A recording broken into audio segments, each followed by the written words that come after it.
Moving on, video package for the build up to Ted DiBiase and Virgil's match. There's one bit that stood out to me during this package. It's all right, but the thing that I found most funny was that at one point DiBiase's wearing his pre-match gear that he wears, and his shirt falls off. His shirt front flies off. He's so annoyed.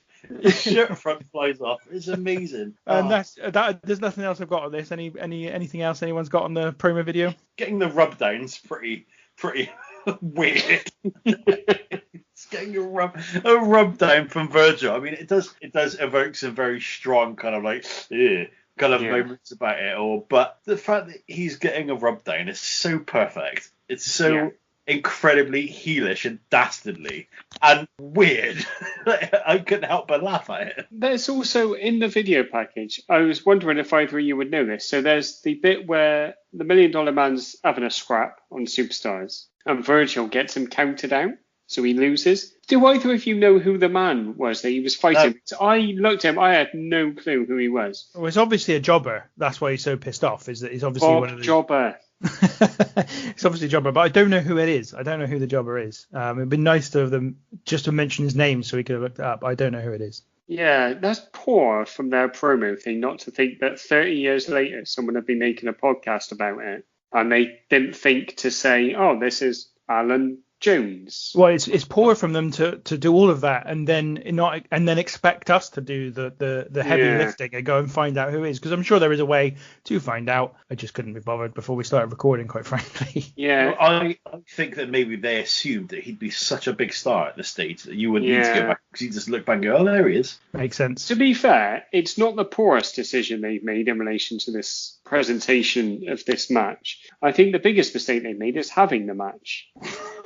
In general. So let's just run that down. So obviously they then have their match. It's 7 minutes, only 7 minutes in length. Is it? Felt longer. Virgil wins by count out when DiBiase is fighting with Piper on the outside. Let's start with you, old man. Your thoughts on the match?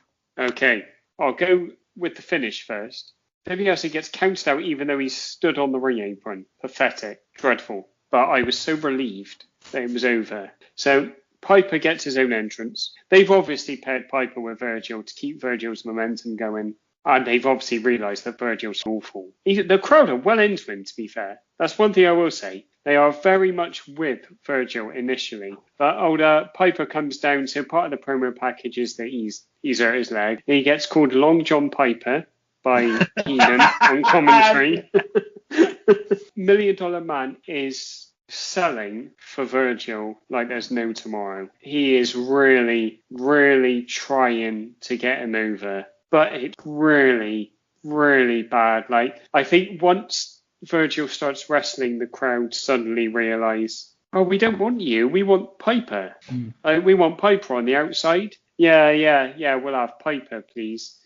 And that is the overbiding memory that I have of this. It's not good. And I felt sad for Ted DiBiase. Thomas, anything else? There's a bit of commentary from Bobby Heenan, which is so unbelievable that it made me laugh. He does his bit. He goes, I tell you what, you can add Piper's IQ and Virgil's IQ, and Ted DiBiase has a higher number. It's got more, but you know what I mean. It is amazing seeing how over Virgil is, especially considering you said this ages ago, Tinky. You'll never become a main event superstar in WWE if you can't do punches. And his punches are absolutely disgraceful. They are. They're just woeful. You're right, old man. This is the high point of Virgil's career because he is rubbish.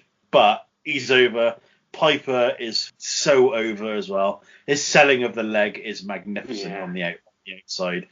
You talk about Virgil's punches, like his gimmick is that he is a boxer or a former boxer or can box anyway, and he can't even throw a punch. He's terrible. He's absolutely awful. It is a miracle that someone this limited had a career that spanned like 3 decades, took in WWF at this sort of commercial peak in the late 80s, early 90s, took in WCW at its commercial peak during 97 and 98, and he's been able to go through all of that stuff. It is unbelievable, quite frankly, that this guy had any kind of a career. He's dreadful. It's like he's never trained. quite frankly, to be a professional wrestler. And what's worse about his punches, and I've failed to mention this during the match earlier on, the Big Boss Man has the best punches in wrestling. Yes. His punches are phenomenal. And unfortunately, Virgil has to follow it using the only offense which he's got, which are his punches, which are terrible. It's just a really, really bad match. The best bit is Piper trying to get up off the floor after Dibiase knocks him down a couple of times, because we should mention Dibiase. Piper he's on crutches. He's obviously got a bad leg of some kind. And he sells the fact that it's really hard to get up really, really well. But other than that, it's not good. Oh. I too feel bad for Dibiase. The thing we forgot to mention as well is at the end of the match, Sensational Sherry comes down to the ring in a wedding dress and starts helping Dibiase beat down old matey boy, Piper. Yeah, Piper, until Virgil kind of runs them off. And then afterwards, Virgil grabs a microphone and yells at Piper to get up in a similar way to Piper told him to do, and have some pride in himself, given his situation with Dibiase that existed previous to this.